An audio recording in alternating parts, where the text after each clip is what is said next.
Once we've defined a landlord property and tenancy, we're now in a position where we can record rent receipts received from the tenant. Again, this is very straightforward and can be done via the bank area. So we'll select that and I'm going to click on tenant transactions. The money's been received from the tenant. First, I must identify the property. If I start to type the property address, once it appears, just click on the enter key on your keyboard. You'll see that the property details are displayed along with the tenant name here. You'll also see three tabs: receipts, payments and credits. The one that we're interested in and the one that's used most often is this receipts tab. We're receiving money from the tenant. So simply just type in the amount we've received in rent. We can optionally change the date on which the rent was received. How did the tenant make that payment? Was it cash, backs, etc.? And we received it into our client account. We can submit that. You'll see that there's an option to print a receipt, email it out to the tenant, or even go directly to processing the landlord payment. But I just want to touch on a couple of things before we go there. So I'm going to go back to the property view. I could do this via properties, list properties, but I'm going to use this quick search facility up at the top of the screen. Type in part of the text, hit return. There's the address I'm looking for. Click on that.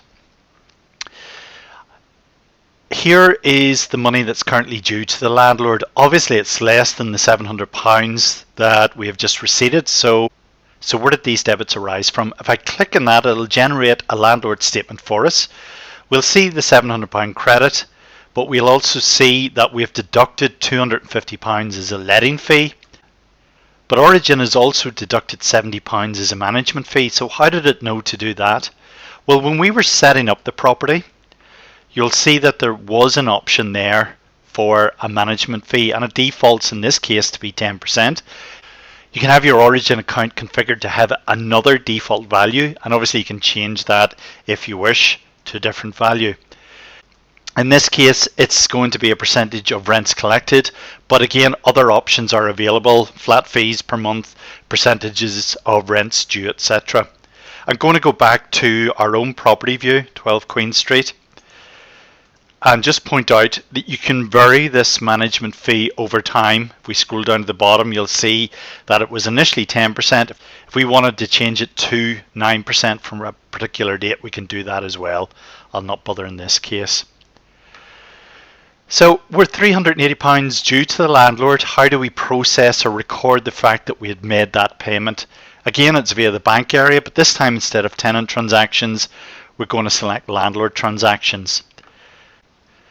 The landlord in question is Elliot Salt. So again, I can start typing his name and then hit return on my keyboard.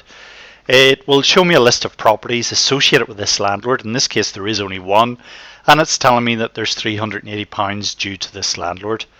If I'm going to settle up in full, just click this pay in full button. I'm going to select the bank account from which the payment shall be made, how we're going to make this transfer, and then just submit that. And what you'll see that there's now a zero balance due to the landlord. If I go back to the property view, you'll see the same information. In that, the landlord balance is now zero. If I click on this to generate another landlord statement, same information displayed, including the payment out to the landlord. And if I have an email address for the landlord, I can pop that out in an email. The way that it will appear, it'll be a PDF statement. If you're on our startup or pro plan, this can be branded with your logo, etc., just for a more professional appearance.